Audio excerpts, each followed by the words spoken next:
Hi my friends, I have some exciting news to share with you today. But first, let's take a moment to acknowledge my beautiful plant babies.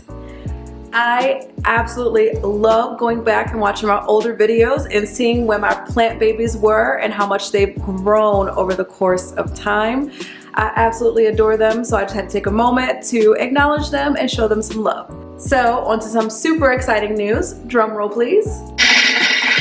I released a cookbook and it's available to purchase on Amazon. It's called Cooking with Sea Moss and it has over 50 plus plant-based, gluten-free, vegan recipes that all contain sea moss. I created this cookbook because many people ask me for ways that they can use sea moss and incorporate it into their diet.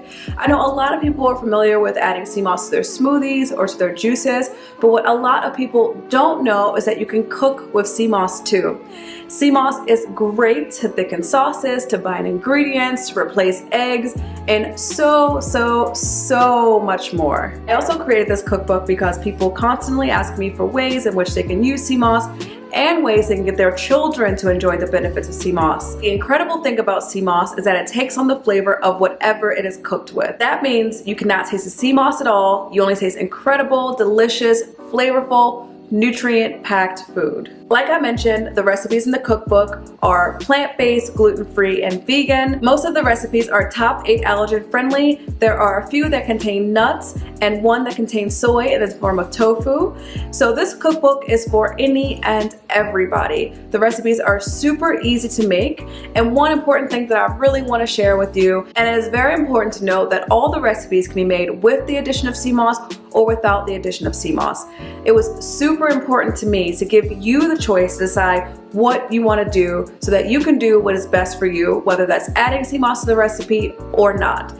Either way, you have a cookbook filled with 50 plus plant-forward, nutrient-dense, healthy recipes. I'll be showing you now how to make one of my favorite desserts from the book, no-bake chocolate oatmeal cookies. Side note, all the recipes are my favorite. They are refined, sugar-free, and made with just a few simple ingredients, so you don't have to feel any guilt about snacking on these cookies. And before we jump in, I want to give you a sneak peek of the cookbook. It's filled with delicious main dishes, breakfast recipes, revitalizing drinks, and my favorite pantry staples, mouth-watering desserts, including these no-bake chocolate oatmeal cookies that I'm about to show you how to make. I'm going to grab a saucepan and over medium-low heat, I'm going to first add almond milk, or you can use any non-dairy milk of your choice. I realized this electric burner was a little too high, so I'm turning it down, but let's keep going with making these no-bake oatmeal cookies. So I'm going to add the almond milk, then I'm going to add coconut oil, and then I'm going to add almond butter, then coconut sugar, which is one of my favorite natural sweeteners. And now I'm adding sea moss gel. In the recipe cookbook, I call for sea moss powder in this recipe, but I also share in the notes that you can use sea moss gel or sea moss powder in almost every single recipe, and I have the conversion rate for you to do so if that is what you desire to do. But for this video, I wanted to show you how to make it with sea moss gel. So I'm going to continue to stir the ingredients together until they're well combined, there are no clumps, and the consistency is smooth. I almost forgot the best part, the cacao powder. We're definitely making these chocolate, of course, so I'm going to stir in the cacao powder.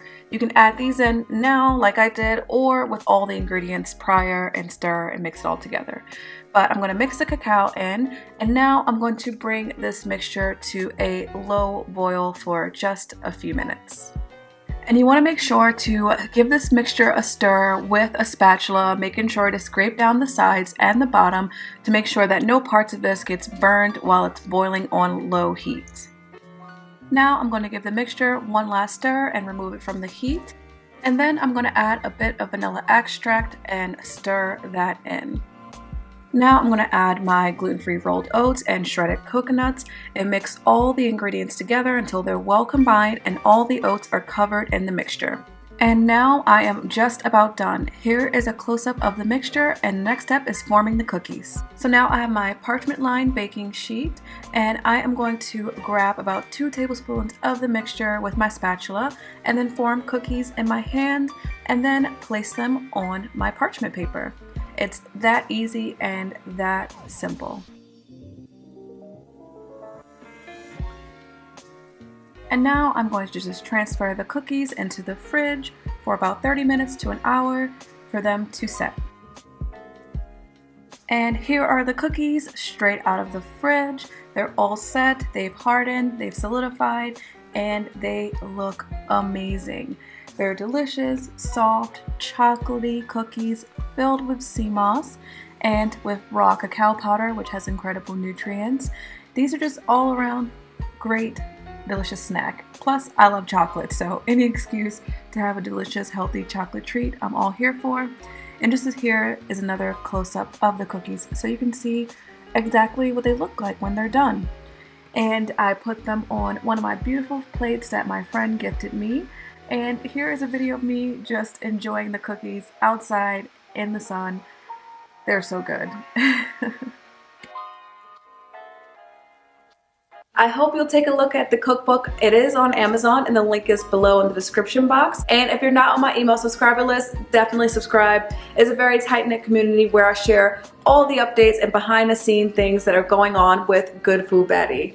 I hope you enjoyed this video. Don't forget to subscribe. See you next time.